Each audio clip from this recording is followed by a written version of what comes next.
히브리서 2장 5절부터 18절까지 받도록 하겠습니다.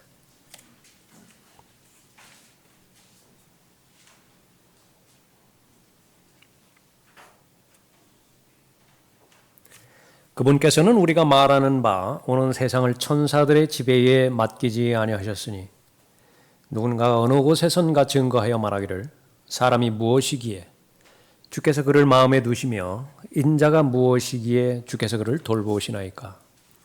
주께서 그를 천사들보다 조금 낮게 지으셨고 그를 영광과 존귀로 관을 씌우셨으며 주의 손으로 하신 이 일들을 그에게 넘겨주셨고 만물을 그의 발 아래 복종케 하셨나이다라고 하였느니라. 이는 만물을 그에게 복종케 하심에 있어서 그에게 복종하지 않는 것은 아무것도 남기지 않으셨습니다. 그러나 지금 우리는 아직 만물이 그에게 복종하는 것을 보지 못하노라. 그러나 우리가 죽음의 고난 때문에 천사들보다 조금 낮아지신 예수를 보니 영광과 존귀로 관을 쓰셨도다. 이는 하나님의 은혜로 말미암아 모든 사람을 위하여 죽음을 맛보기 위함이더라. 만물을 자신을 위하여 또 자신에 의하여 존재하게 하신 그분께서 많은 아들들을 영광에 들어가게 하시려고 고난들을 통하여 그들의 구원의 대장을 온전하게 하신 것은 당연하도다. 거룩하게 하시는 분과 거룩하게 된 사람들이 모두 한 분으로부터 나왔으니 그러므로 주께서 그들을 형제라 부르기를 부끄러워 아니하시고 말씀하시기를 내가 주의 이름을 내 형제들에게 선포하고 교회 가운데서 주를 찬송하리이다 하셨으며 또다시 내가 주를 신뢰하리라 하시고 또다시 보라 나와 하나님께서 내게 주신 자녀들이라고 하셨느니라. 자녀들이 피와 살에 참여하는 자인 것 같이 그 역시 같은 모양으로 동일한 것에 참여하신 것은 자신의 죽음을 통하여 죽음의 세력을 가진 자 곧 마귀를 멸망시키시며 또 죽음을 두려워함으로 평생을 노예로 속박되어 있는 자들을 놓아주시려 함이니라. 이는 주께서 진실로 천사들의 본성을 입지 않으시고 아브라함의 씨를 입으셨습니다. 그러므로 그가 모든 일에 마땅히 자기 형제들과 같이 되셔야 했으니 이는 하나님과 관련된 일들에 자비롭고 신실한 대제사장이 되셔서 백성의 죄들을 위해 화해를 이루려 하심이라. 그가 이 일에 친히 시험을 받아 고난을 당하셨으므로 시험 받는 자들을 능히 도와주실 수 있느니라. 기도하겠습니다. 아버지 하나님, 오늘도 예수 그리스도의 보혈의 공로의지에서 나온 하나님의 자녀들이 드리는 경배 받아주심을 감사드립니다.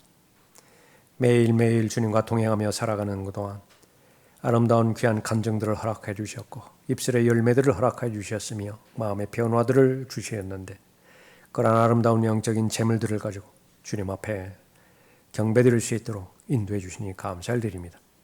준비된 찬양을 통하여 하나님께서 그 마음들을 받으시었고 또 주님 앞에 드리는 헌신적인 손길을 통해서 주님께서 기뻐 받으셨습니다. 이제 준비된 마음으로 하나님의 말씀 경청하고자 할 때에 성령 하나님을 통하여 하나님의 말씀이 깨달아질 수 있도록 잘 가르쳐 주시고 저희들은 겸손한 마음으로 들려주신 하나님의 음성에 순종함으로 인해서 말씀으로 말미암는 열매 맺을 수 있도록 인도해 주시기를 간구를 드립니다. 더욱더 예수 그리스도를 잘 알아갈 수 있도록 도와주십시오. 더욱더 그리스도의 충만하심의 분량에까지 이룰 수 있도록 도와주시길 간구를 드립니다. 예수 그리스도께서 오신 목적대로 살아가며 예수 그리스도께서 오신 목적대로 마귀의 일들을 멸망시키고 죄들에 대한 승리를 쟁취하며 더욱더 기도의 사람 말씀의 사람으로 잘 성장해 갈 수 있도록 복 주시길 원합니다. 저를 주님의 손에 부탁드립니다. 마귀가 이 시간 공격하지 못하도록 보호해 주십시오. 주 예수 그리스도의 이름으로 기도드렸습니다. 아멘.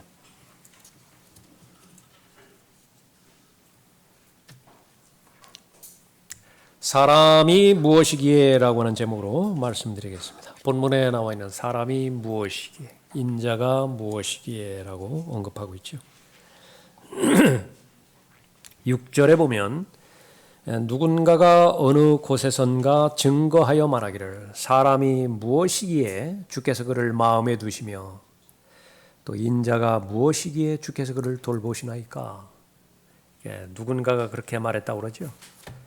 여기서는 여러분이 잘 알고 계시는 바로 다윗이 하나님을 향하여 자신의 벅찬 마음을 표현한 시편 8편의 말씀입니다.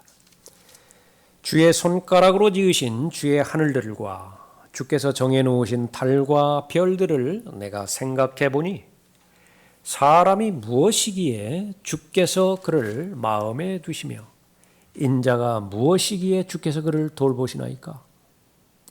주께서 그를 천사들보다 조금 낮게 지으셨으며 영화와 존귀로 그에게 관을 씌우셨나이다.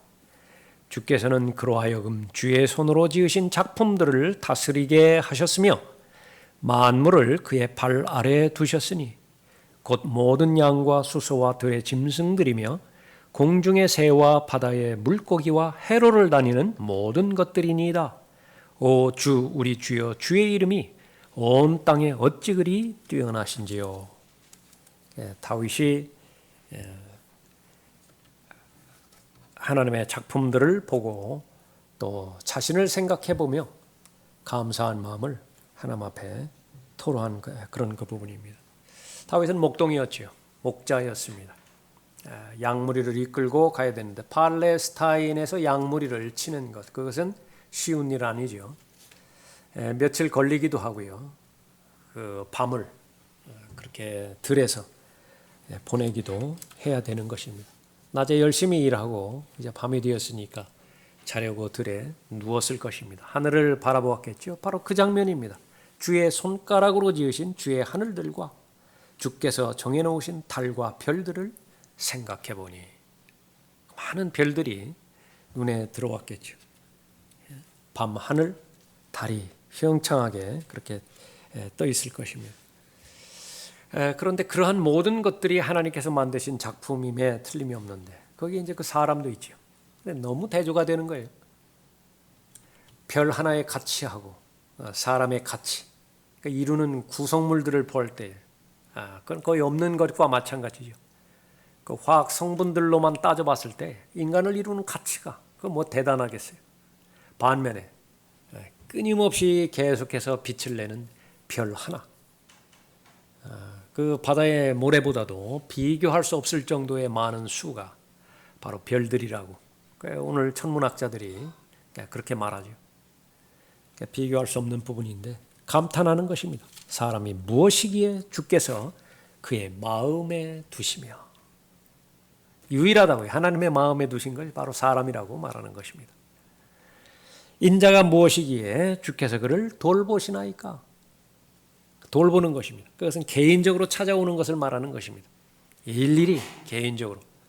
첫 번째 사람 아담도 역시 마찬가지였죠. 아담을 창조하시고 하나님께서 찾아오십니다. 돌보실 목적이에요. 뭐 필요한 거 있는 거가. 또 기쁨이 있으면 기쁨을 같이 나누는 그런 그 부분들을 말하는 것입니다. 그 위대한 천체를 바라보면서 자신에 해당되어지는 사람, 얼마나 미미한 존재인지, 사소한 존재인지를 느꼈을 것입니다. 사람이 무엇이기에 주께서 그를 마음에 두시며 인자가 무엇이기에 주께서 그를 돌보시나이까? 가장 중요한 질문입니다. 사람이 무엇이기에? 다윗, 세상에서 알아주지 않는 목자, 목동 한 사람이 그렇게 이야기를 했는데 이것이 전 인류의 철학 주제가 된 거죠. 종교의 주제가 된 것입니다. 사람이 무엇이에요? 사람이 하나님의 작품이라고 말씀하셨고 하나님의 형상대로 창조된 하나님의 피조물. 다윗은 신분이 가장 낮은 곳에서 가장 높은 곳까지 다 경험한 사람이죠. 왕궁에도 있었고요. 지금 여기에는 집도 없다고요. 장막도 없을 거예요. 그러니까 별들이 보였겠죠. 달이 보였겠죠. 그러나 분명한 사실은 어느 곳에 있든지 어떤 신분이든지 얼마만큼 소유했든지 그것과는 철저하게 무관하게 자신의 마음은 언제든지 하나님으로 가득 차 있다라고 하는 사실입니다. 기쁨이 넘치고요. 감격해하고 표현할 수 있는 그 표현이 없어서 그렇지 하나님께 감사하고 하나님을 찬양하는 그런 언어들로 가득 찼습니다. 오 주 우리 주여 주의 이름이 온 땅에 어찌 그리 뛰어나신지요. 답답하다고요. 이 표현밖에 할 수 없어요. 왕의 신분으로 있을 때도 같은 마음이었고요. 지금 역시 마찬가지로 거의 아무것도 없는 그런 상태에서도 같은 마음이었죠. 하나님의 피조물의 특징입니다. 사람이 그런 거예요. 사람이 하나님과의 관계만 올바로 되어 있다고 한다면, 하나님과 교제하는 중이라고 한다면 더 필요한 것이 없어요. 시편 23편도 바로 다윗의 시편이죠. 주는 나의 목자시니. 그러면 끝난 거예요. 주는 나의 목자시니. 더 이상 필요한 것이 없어요. 그러면 필요한 것이 있습니까? 그러면 목자의 이름이 I am 이라면서요. 무엇이든지 뒤에다 다 갖다 붙이라게. 무엇이든지 선한 목자부터 시작해서 친히 문이 되시고, 다시 말하면 보장된 백지수표입니다. 원하는 대로 쓰라. 그런데 간이 적어가고요. 얼마 적지를 못하는 거예요. 사람이. 마음껏 적으라게 마음껏. 조건은 무엇입니까? 네, 하나님이십니다. 창조주 하나님이십니다. 그 하나님은 바로 나의 하나님이시기도 합니다. 그러니까 그것만 보장이 된다라고 한다면 사람이 무엇이기에 감탄할 수밖에 없는 것입니다. 진화론자들, 사람에 대해서 이 사람들보다 더 열심히 연구하고 공부하는 사람이 어디 있겠습니까? 무슨 뇌과학이니 뭐 그렇게 해서 공부하고 있죠. 인본주의의 틀을 벗어나지 못한다라고 한다면, 또 진화론 그 틀을 벗어나지 못한다라고 한다면 그 사람에 대해서 설명할 수 없는 것입니다. 시작부터가 우연으로 시작하기 때문에 그런 것이죠. 우연히 시작된 거예요. 사람은. 하나님을 인정하지 않으면 내가 어디에서 왔고 어디로 가는지 알 수가 없습니다. 그것은 영에 속한 부분이기 때문에 그렇다고 고린도전서 2장에서 말씀하고 있죠. 그럼 어디에서 와서 어디로 가는지 못하니까 하나는 그 결과는 뻔한 것입니다. 방황밖에 없어요. 방황한다고요. 그래서 겨우 안심이 되어지는 것은 서로 끼리끼리 방황하는 그 길이 같을 때에 자기들끼리 비교 측정해서 안심하는 것입니다. 그것을 진리라고 또 말을 붙여주기도 하고요. 목표가 없다라고 한다면, 진정한 목표가 없다고 한다면 자신들이 그 목표를 만들 수밖에 없는 것인데, 그것이 성경에 자주 등장하는 먹고 마시는 거예요. 바울이 거듭난 이후로, 예수 그리스도를 개인의 구주로 믿고 영접한 이후로 믿음의 분명한 푯대가 생겼죠. 더 이상 먹고 마시는 것, 그것은 목표가 될 수가 없었습니다. 그것은 예수 그리스도를 얻는 것이고 예수 그리스도를 아는 것이었습니다. 그 목표가. 그 푯대는 다가가면 다가갈수록 더 간절해지죠. 처음에는 어느 정도 알았다고 생각을 했습니다. 그러나 알면 알수록 거기는 끝이 없는 것입니다. 배우면 끝이 없죠. 겸손해질 수밖에 없는 것입니다. 그 하나님의 뜻을 알기 위해서 나는 헌신하는 것이고 나는 공부하는 것입니다. 성경은 왜 공부하는 것이죠? 답이 분명하게 있어야 됩니다. 하나님의 뜻을 알기 위해서요. 나에 대한 하나님의 뜻을 알기 위해서 성경을 공부해야 되는데, 헌신하지 않으면 하나님의 뜻은 정직하게 계시해 주지 않습니다. 마음을 알고 있는 책이기 때문에 그렇습니다. 내 마음을 이미 읽고 있는 책이기 때문에 그런 것이죠. 이 우연으로 시작해서 방황으로 끝나는 것이 인생이라고, 그것이 사람이라고 생각하는 이 인본주의자들, 또 진화론자들, 무엇을 하든지 가치가 없어요. 가장 머리가 뛰어나다라고 하는 오랑우탄이 무엇을 하든지 사람의 관점에서 무슨 의미를 주겠어요? 거기에 존재 의미를 알 때에 그 존재 목적으로 살아가면 가치를 발견하게 되어집니다. 이것은 분명한 목적을 두고서 만들어졌죠. 이 목적대로 그 기능을 다할 때 이것은 가장 온전한 가치를 실현하는 것입니다. 그런데 목적도 모르고 의미도 몰라요. 무슨 가치를 부여한다고 그러죠? 그것이 바로 사람이 무엇이길래, 사람이 무엇이라고 성경에서 질문하는 것에 대해서 답을 못하는 바로 인본주의자들, 유물론자들, 또 진화론자들의 한계가 되어지는 것입니다. 예수 그리스도께서 이 땅에 오셔서 이제는 사람이 무엇이라고 하는 그 사실을 알려주시는 정답이 된 것입니다. 예수 그리스도를 바라보면 사람이 무엇입니까? 답을 알 수가 있는 것입니다. 답을 알면 사람은 어디에서 와서 어디로 가는 것인지 알 수 있는 것이고요. 사람의 목적과 의미와 가치도 발견할 수 있는 것입니다. 예수 그리스도를 떠난 well-being, 그것은 계속 기만하는 거예요. 본인들을 속이는 것입니다. 예수 그리스도를 떠난 인생 계획, 그것은 무로 돌아갈 것이고요. 아무리 가치 있는 설계를 했다 하더라도 그것은 헛것이 되어질 것입니다. 예수 그리스도를 알지 못하는 한 하나님을 알지 못하게 되어 있고요. 예수 그리스도를 알지 못하는 한 사람을 알 수가 없는 것입니다. 예수 그리스도를 알면 알수록 나 자신을 정확하게 잘 아는 것이고 또 나를 구원해 주시고 나를 보호해 주시고 돌보시는 하나님의 은혜를 잘 알 수 있는 것입니다. 사람이 무엇입니까? 하나님의 말씀에 계시된 사람, 첫 번째로 사람은 영광으로 관이 씌워졌다 그렇게 말하고 있습니다. 6절 보십시오. 누군가가 어느 곳에선가 증거하여 말하기를 사람이 무엇이기에 주께서 그를 마음에 두시며 인자가 무엇이기에 주께서 그를 돌보시나이까? 주께서 그를 천사들보다 조금 낮게 지으셨고 그를 영광과 존귀로 관을 씌우셨으며 주의 손으로 하신 일들을 그에게 넘겨주셨고, 그렇지요, 아담에게 넘겨주셨습니다. 만물을 그의 발 아래 복종케 하셨나이다라고 하였느니라. 이는 만물을 그에게 복종케 하심에 있어서 그에게 복종하지 않는 것은 아무것도 남기지 않으셨습니다.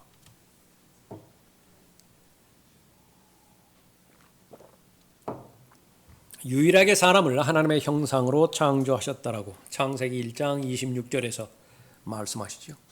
거기에는 목적이 있었습니다. 통치권을 부여해 주는 거예요. 무엇을 통치하는 것이죠? 하나님의 창조 세계입니다.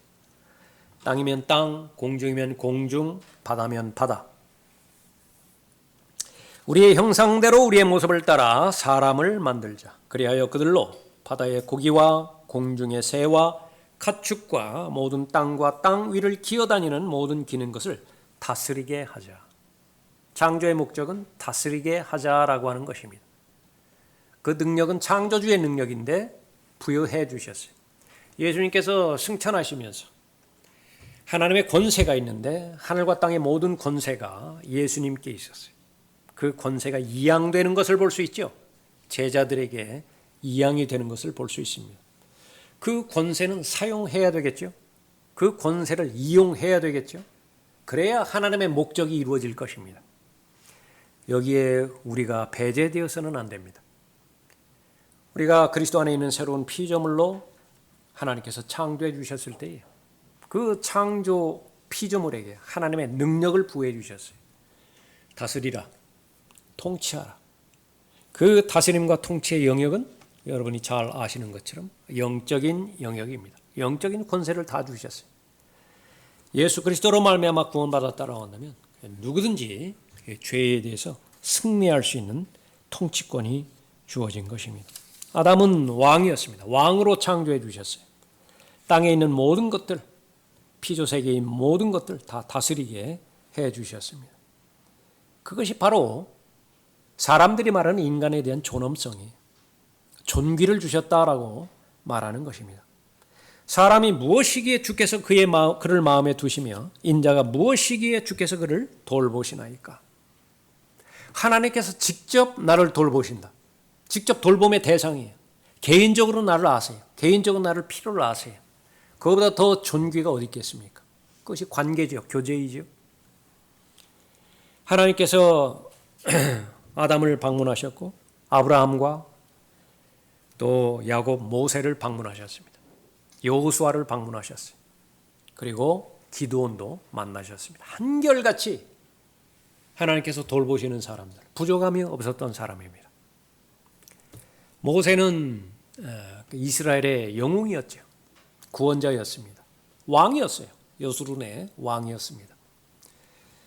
자신의 전 생애를 통해서 하나님 앞에 신실했고 충성을 다했습니다. 그의 죽음을 인간적인 관점에서 한번 살펴봅시다. 모든 사람이 다 약속의 땅으로 다 들어가는 것인데 하나님께서는 모세를 지목하면서 저 산 위로도 올라가라. 거기서 너는 아무도 보지 못하는 상태에서 내 임종을 지켜볼 아무도 없는 상태에서 쓸쓸히 죽어갈 것이다. 인간적인 배신감 느끼지 못하겠어요?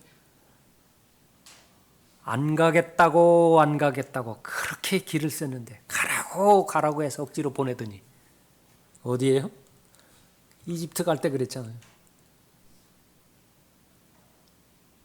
뭐 그리 대단한 큰 죄를 지었다고 다른 사람 다 들어가는 약속의 땅 들어가는데 너는 거기서 쓸쓸히 죽어야 된다고. 지각을 초월하는 하나님의 평강 또 하나님의 계획 그것을 다 읽은 모세였기 때문에 가장 눈이 밝은 상태에서 여호수아를 자신의 다음 세대의 왕으로 위임을 했죠. 독려를 했고 격려를 했고 용기를 주었습니다. 지금까지 인도해 주신 최선으로 인도해 주신 하나님께서 동일하게 너희들도 인도해 주실 것이라고. 무엇이 그것을 가능하겠습니까? 하나님과의 교제예요.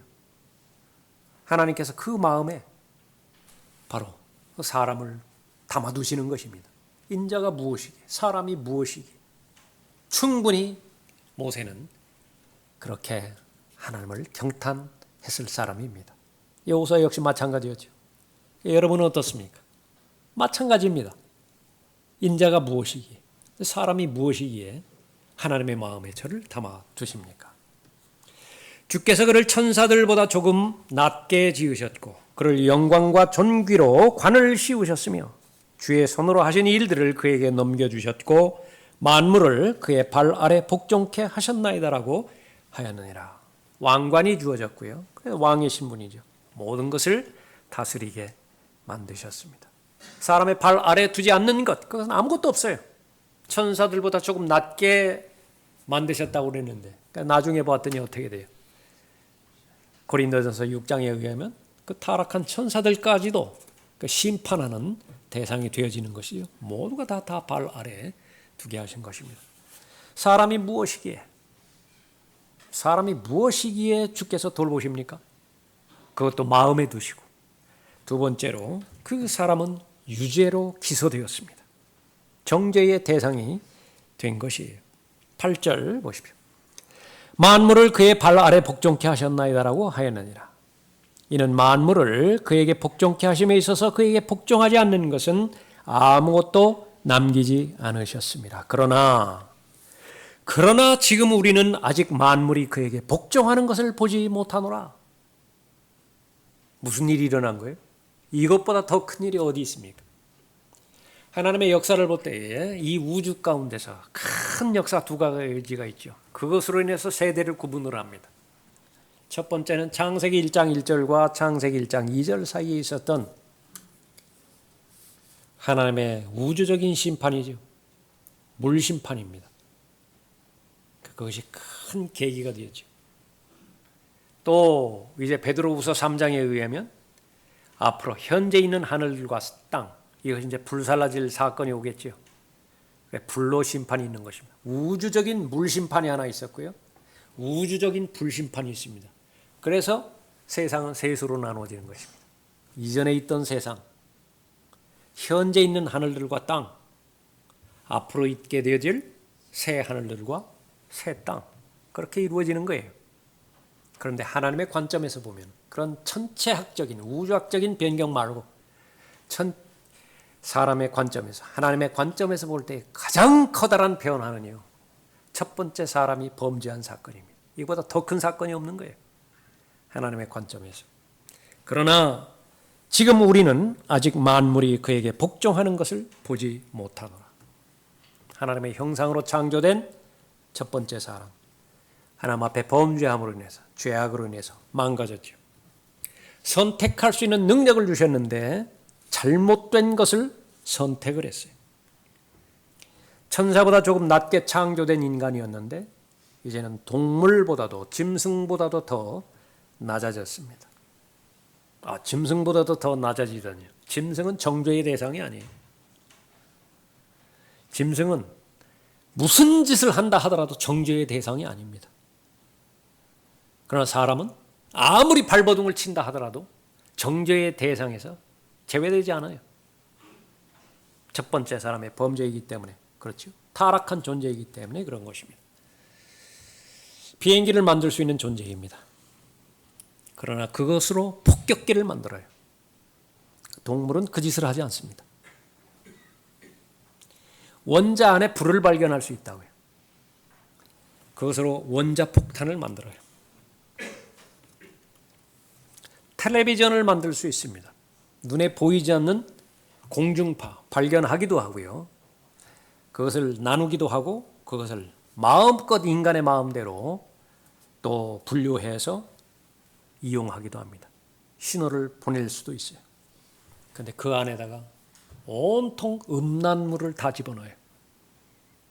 그 안에다가 온통 하나님을 진노케 하는 타락의 요소들을 다 담아서 다 보내버리는 것입니다. 시간을 가리지 않아요. 24시간 1년 365일 계속 내보냅니다. 짐승은 그 짓을 하지 않아요. 동물은 정죄의 대상이 아닙니다. 사람의 죄로 인해서 자신이 만들어진 목적, 자신이 추구해야 되는 가치, 삶을 실현하면서 얻게 되지는 의미 다 잃어버렸습니다. 영광을 잃어버렸고 존귀를 잃어버렸습니다. 더 이상 통치할 수 있는 대상이 없어요.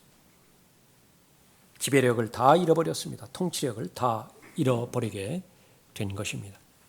예수님께서 하나님의 어린 양으로 이 땅에 오셨죠. 보라, 세상 죄를 제거하는 하나님의 어린 양이라.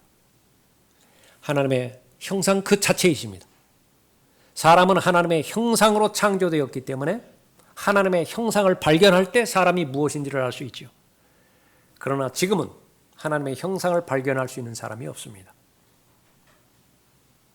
롤스로이스, 가장 비싼 자동차에 멀쩡한 자동차 반 뚝 끊어가지고 두 개 붙인 차 있죠. 길게 해가서 다니는 차.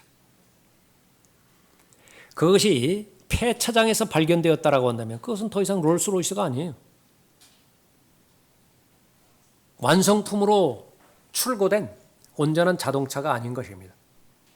그건 폐품이에요. 그건 쓰레기장이라고요. 사람도 역시 마찬가지입니다. 사람을 누구를 보면 사람을 발견할 수 있는 것이냐? 없어요. 불가능해요.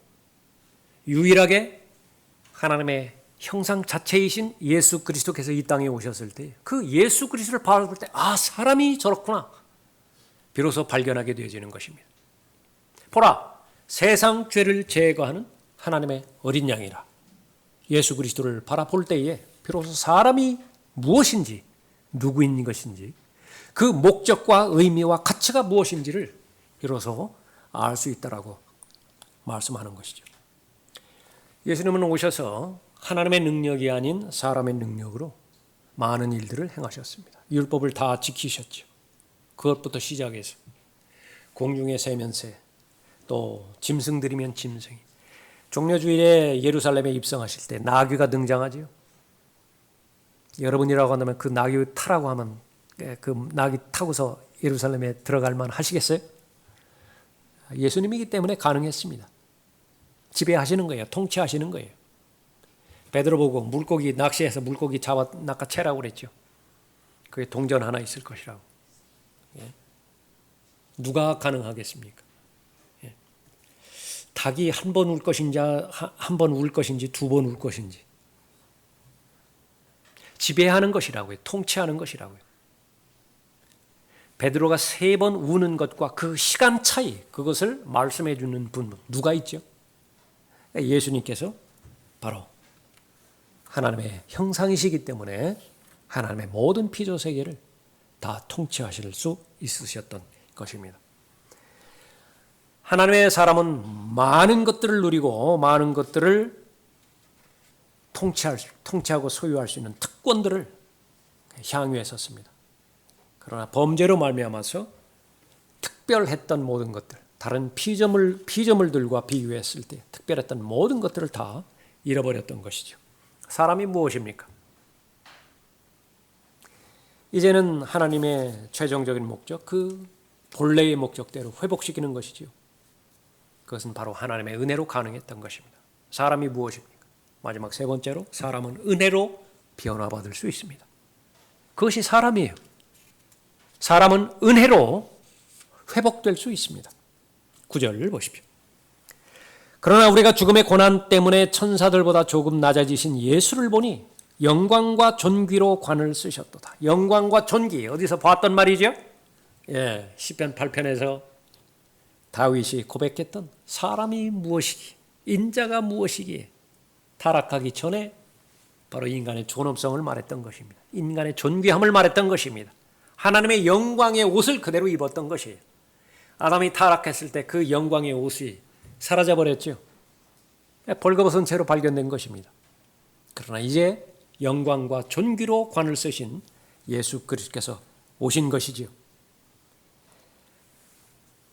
예수 그리스도를 통해서, 은혜와 진리로 충만하신 예수 그리스도를 통해서 회복이 되어질 수 있는 것입니다. 예수님이 인간이 되셔야 됐던 이유, 그건 바로 구속하기 위함이죠. 성경에서는 모든 사람이 아담 안에서 죽었다라고 말하고 모든 사람이 그리스도 안에서 다시 살 수 있다라고 말씀하십니다. 사망이 사람으로 말미암은 것 같이 죽은 자의 부활도 사람으로 말미암는도다. 고린도전서 15장 21절 말씀이에요. 다시요. 사망이 사람으로 말미암은 것 같이, 사람 때문에 사망이 왔어요. 마찬가지로 부활도 사람이어야만 되는 것입니다. 첫 번째, 사람이 하나님 앞에 범죄했을 때 그 하나님께서 공평하게 다루시는 것입니다. 죽음이 왔죠.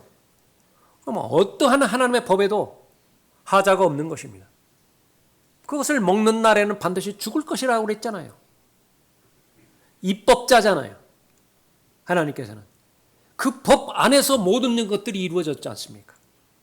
마찬가지로 그 부분을 회복하는 데 있어서도 합법적이어야 돼요. 반드시 합법적이어야 됩니다. 하나님은 법이시기 때문에, 하나님은 법을 주시는 분이시기 때문에 그 법을 벗어나서 죄 문제가 해결되지 않았는데도 전지전능하신 하나님이시기 때문에 그것을 눈감아 주신다든지, 그것은 더 이상 하나님이 될 수가 없어요. 하나님은 거룩하신 분이고 하나님은 공의로우신 분이십니다. 그 부분들을 어떻게 해결하실 것이냐, 그것은 한 사람에게 달려 있습니다. 사망이 사람으로 말미암은 것 같이 죽은 자의 부활도 사람으로 말미암는도다. 이는 아담 안에서 모든 사람이 죽은 것 같이 그리스도 안에서 모든 사람을 살게 하려 함이라. 하나님의 목적, 살리는 거예요. 어찌하여 죽으려고 하느냐? 너희는 살라.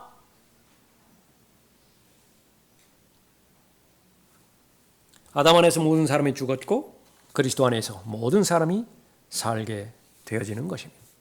아담이 범죄했을 때에 그 모든 소유권, 통치권 사탄에게 넘어갔죠. 누가복음 4장에서, 마태복음 4장에서 예수님을 시험할 때 그건 분명하게 마귀가 말했습니다. 예수님께서 그 부분을 바로잡지 않으셨어요. 그 무슨 말이냐? 왜 통치권과 소유권이 너에게 넘어갔단 말이냐? 이의를 제기하지 않았습니다. 사실이기 때문에 그랬던 것이죠. 그러나 이제 그 마귀에게 넘어갔던 그 통치권, 그것은 예수 그리스도께서 다시 차지할 것입니다. 아담은 죄로 말미암아 법을 어겼고 타락했지요. 사탄은 그로 말미암아서 합법적인 권리를 쟁취한 것입니다. 불법적으로 자신이 권리를 가지게 된 것이 아니에요. 아담이 가졌던 모든 통치권, 그것은 하나님께서 인정하시는 법 테두리 안에서 합법적으로 상실이 되었습니다. 그래서 합법적으로 반드시 회복이 되어야 되는 것입니다. 이 목적으로 예수 그리스도께서 나타나셨습니다. 세 가지 일을 하십니다. 회복하시는 예수님께서 제일 먼저는 죄로 인해서 고난을 받으셨어요. 9절을 보십시오. 그러나 우리가 죽음의 고난 때문에 천사들보다 조금 낮아지신 예수를 보니, 죽음의 고난 때문에 천사들보다 조금 낮아지신 예수라, 그렇게 말씀하고 있죠. 사람만이 죽을 수가 있습니다. 천사는 죽을 수가 없는 것입니다. 죽음의 문제를 해결하기 위해서는 죽음을 통과해야 됩니다. 죄 문제를 해결하기 위해서는 세상 죄를 제거하는 하나님의 어린 양으로 죄 때문에 죽어야만 됩니다. 그것이 합법적이에요.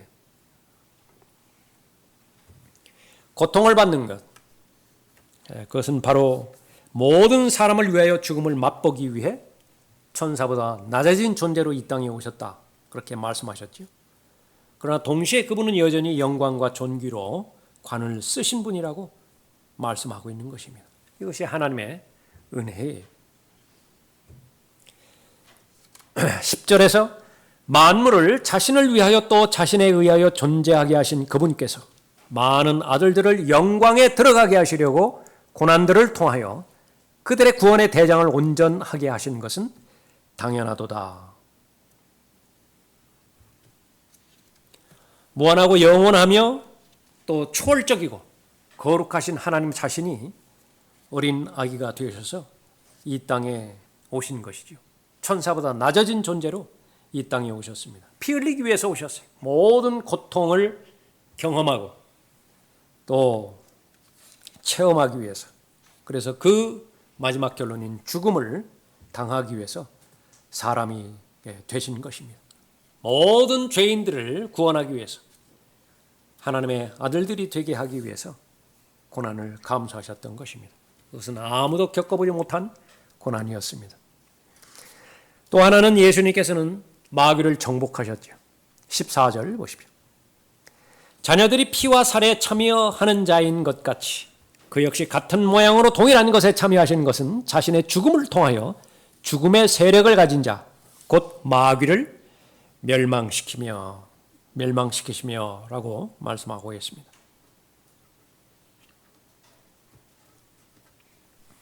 마귀를 멸망시키기 위해서 예수 그리스도께서 이 땅에 오셨는데, 마귀를 멸망시키기 위해서는 바로 하나님의 피가 필요했던 것입니다. 마귀의 일들, 그것은 죄를 생산하는 일이고, 죄를 범한 죄인들을 하나님께서 친히 정죄받는 대상으로 만들어서 영원히 저주하게 만드는 것이죠. 이스라엘을 저주하게 하기 위해서 사탄은 끊임없이 개인들이고 왕들이고 통치자들 충동질하죠. 이스라엘 민족 전체를 다 음행에 빠지게 만들죠. 발라함을 통해서 그렇게 만들었지 않습니까? 예수 그리스도는 사탄을 정복하기 위해서 이 땅에 오셔야 됐는데 죄가 없는 유일한 분이었기 때문에 그렇습니다. 사람으로 오셔서 가장 연약한 인간으로서 일생을 죄 없이 살아내셔야만 됐던 것이죠. 그 결과 사탄을 정복했습니다. 사탄을 무장해제시키고 사탄을 패배시켰던 것입니다. 사탄은 이미 정복당했기 때문에 더 이상 두려움의 대상이 아니라고 말씀하고 있는 것입니다. 15절에 또 죽음을 두려워함으로 평생을 노예로 속박되어 있는 자들을 놓아주시려 함이니라. 예수님께서 오신 목적, 죄들을 없애기 위해서 오셨고요. 예수님께서 오신 목적, 마귀를 멸망시키기 위해서 오셨습니다. 그 결과는 어떻게 되죠? 죄로 인한 두려움, 마귀로 인한 두려움, 그 분으로부터 영원히 해방시켜 주셨습니다. 믿음만 있다라고 한다면 사람이 무엇이기에 이제는 타락한 인간을 회복시켜 주셨습니다. 하나님의 형상대로, 본래 하나님의 형상대로 그 목적과 그 의미대로 가치를 추구하면서 살아갈 수 있는 모든 여건이 다 마련되었죠. 그 믿음을 가진 사람을 하나님께서 기뻐하십니다. 여러분이 그 대상일 것입니다. 예수 그리스도는 여러분을 구원하기 위해서 하나님의 아들들이 되는 권세를 주셔서 자신이 누렸던, 자신에게 속했던 모든 통치권과 상속권, 지배권, 이것을 다 나누어 주시는 것입니다. 이것이 바로 하나님의 은혜를 감사하는 것입니다. 현실적인 적용, 오늘 이 시간에까지, 더 나아가서 들림받아 올라갈 그때까지 이 하나님께서 베풀어 주신 은혜는 변치를 않습니다. 다만 우리가 믿을 수 있느냐? 그것만 남아있는 것이죠. 세 번째, 그것은 바로 성도들의 모든 상황들, 여건들, 고통들, 그것을 다 경험하는 것이고요. 가엾게 여기시는 것이고 불쌍히 여기시는 것이고, 더 나아가서 사람이 할 수 있는 것은 거기까지예요. 가엾게 여기고 불쌍히 여기는 것, 거기까지밖에 할 수가 없습니다. 그러나 예수님은 도우십니다. 그 능력까지도 주시는 것입니다. 16절 보십시오. 이는 주께서 진실로 천사들의 존성을 입지 않으시고 아브라함의 씨를 입으셨습니다. 그러므로 그가 모든 일에 마땅히 자기 형제들과 같이 되셔야 했으니 이는 하나님과 관련된 일들에 자비롭고 신실한 대제사장이 되셔서 백성의 죄들을 위해 화해를 이루려 하심이라. 그가 이 일에 친히 시험을 받아 고난을 당하셨으므로 시험받는 자들을 능히 도와주실 수 있느니라. 도움 받고 계시나요?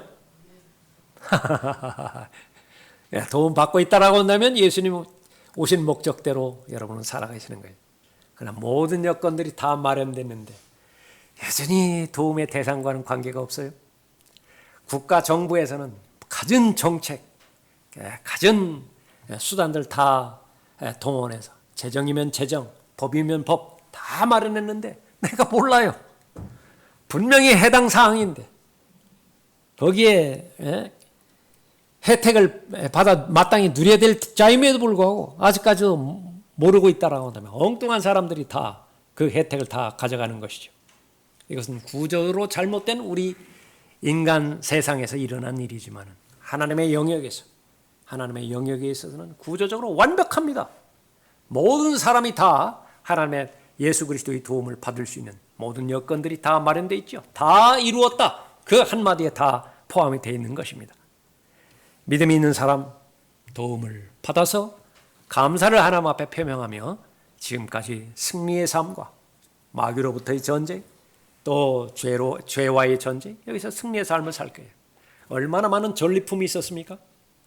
그것이 간략하게 갈라디아서 5장에서 성령의 열매로 대표되어지겠죠. 수많은 전리품들을 획득해서 풍요로운 삶과 또 풍족한 삶을 잘 살아가고 있는 것입니다. 얼마만큼 예수 그리스도께서 나와 가까이 계시는 것인가? 친밀함이죠. 교제이죠. 그 교제를 이루기 위해서 예수님께서는 사람으로서 이 땅에 오신 것입니다. 사람이 되신 거예요. 사람이 무엇이기에, 인자가 무엇이기에 하나님께서 돌보십니까? 그러나 수많은 별들이 있고 은하계가 몇 개가 있고 또 우주가 몇 개가 있다 하더라도 하나님의 마음에 담겨져 있는 것, 그것은 바로 사람입니다. 그 가운데 여러분이라고 인자가 무엇이, 사람이 무엇이기에 돌보시는 것입니까? 이는 우리의 대제사장은 우리의 연약함을 동정할 수 없는 분이 아니요 모든 점에서 우리와 마찬가지로 시험을 받으셨지만 죄는 없으신 분이기 때문이라. 히브리서 4장 15절 말씀이죠. 그러므로 이것이 의미가 있기 위해서는 그러므로가 중요해요. 그러므로 우리가 은혜의 보좌로 담대히 나아가자. 오늘과 같은 시간이라 영과 진리로 하나님 앞에 경배드리죠. 경배드리기 전에 처음에 제가 말씀드렸습니다. 여러분의 정상적인 마음의 상태, 그것은 하나님으로 인한 즐거움으로 가득 채워져야 됩니다. 베풀어 주신 하나님의 은혜에 대한 기쁨으로 가득 채워져야 되는 것입니다. 그것을 향유해야 돼요. 무엇이 즐겁지 못하게 만들고 무엇이 기쁨을 앗아가고 무엇이 향유하지 못하게 만드는 것이죠. 그것을 찾아내는 것이 바로 성경을 공부하는 것이고 말씀에 경청하는 것이고 내 마음을 성찰하는 것입니다. 발견이 됐습니까? 가차없이 예수 그리스도의 보혈에 담그십시오. 가차없이 예수 그리스도께서 베풀어 주신 은혜 가운데 가져가십시오. 해결되지 못할 문제가 없어요. 삶의 문제, 말씀드리지 않아서 해결되지 못할 뿐입니다. 신뢰하지 못해서 해결하지 못할 뿐이에요. 주저없이 무엇이든지 예수 그리스도 앞에 가지고 나아가서 자비를 얻으십시오. 필요한 때 도우시는 은혜를 발견하십시오. 얼마나 많은 사람들이 비참한 상황에 처해 있고 질병이면 질병, 재정 상태면 재정 상태, 자녀 문제면 자녀 문제, 또 불확실한 진로, 사람을 두렵게 만들고 있습니까? 그러나 아무리 뛰어난 사람이라 하더라도 위로에는 한계가 있습니다.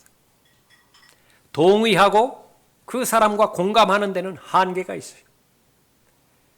그래서 시간이 지나면 지날수록 다른 사람에 대해서 교제할 때 제가 여러분의 심정을 충분히 이해합니다. 이 말은 하기가 더 힘들어지죠. 모르는 거예요. 알 수가 없어요. 조금 알 뿐입니다. 그 고통에 대해서, 그 어려움에 대해서. 그러나 우리에게 소망이 있는 것은 예수님이 계십니다. 예수님을 모든 것을 다 알고 계십니다. 아직까지 드러나지 않는 그 부분까지도 다 알고 계시는 것입니다. 그가 이 일에 친히 시험을 받아 고난을 당하셨으므로 시험 받는 자들을 능히 도와주실 수 있느니라. 그렇습니다. 예수님은 누구세요? 오늘 하나만 기억하십니다. 돌보시는 분이세요. 예수님은 누구신가? 사람을 돌보시는 분이세요. 그것이 바로 나의 하나님이고 바로 나와 늘 교제하는 예수 그리스도이십니다. 오늘 결론에 해당되는 말씀 한 구절 보고 마치도록 하겠습니다. 11절 보십시오. 11절. 거룩하게 하시는 분과 거룩하게 된 사람들이 모두 한 분으로부터 나왔으니 그러므로 주께서 그들을 형제라 부르기를 부끄러워 아니하시고.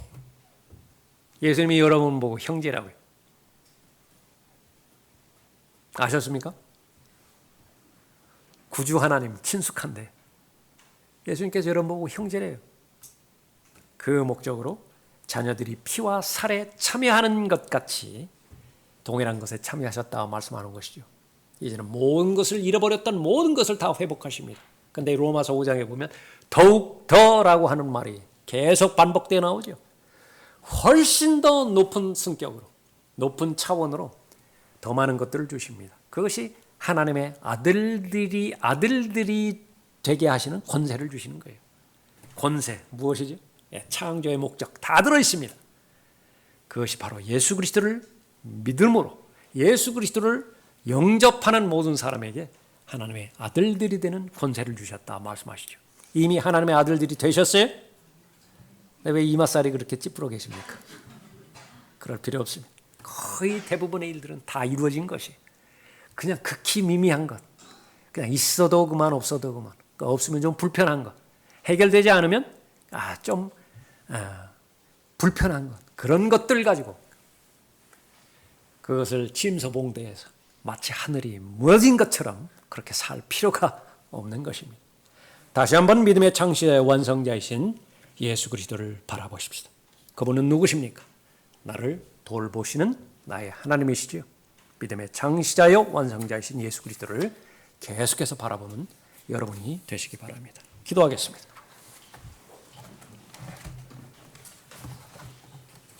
아버지 하나님, 만왕의 왕이시고 만주의 주심이 영광과 존귀로 관을 씌우신 예수 그리스도를 하나님의 어린 양의 신분으로 이 땅에 보내주셔서 갈보리 십자가를 통하여 구속사역에 완성된 결과 예수 그리스도를 영접하는 모든 사람을 하나님의 아들들이 되는 권세를 주게 해주신 하나님의 은혜에 감사를 드립니다. 하나님의 관점에서 이 세상을 바라보게 하시고 또 하나님의 관점에서 저희들의 삶의 가치를 잘 결정할 수 있도록 인도하여 주셔서 사람이 무엇인지를 그 기준을 잃어버리지 않도록 인도해 주십시오. 수많은 세상을 살아가고 있는 이교도들, 또 무신론자들, 진화론자들, 인본주의자들이 바라는 사람, 거기에 함몰되지 않도록 인도해 주셔서 진정으로 다윗의 고백처럼 또 히브리서 2장 본문에서 있는 말씀처럼 하나님의 마음에 담겨있는 유일한 존재, 그 사람이 무엇인지를 늘 하나님 앞에 물어드리고 또 하나님께서 답하시는 그 답만을 마음에 믿음과 잘 결합하게 함으로 인해서 가장 가치 있고 가장 의미 있고 하나님께서 창조하신 목적대로 살아가는 하나님의 최상의 삶을 살아가는 하나님의 자녀들 되도록 복 주시기를 하나님께서 인도해 주시기를 간구를 드립니다. 주 예수 그리스도 이름으로 기도드렸습니다. 아멘. 다 같이 일어나시겠습니다.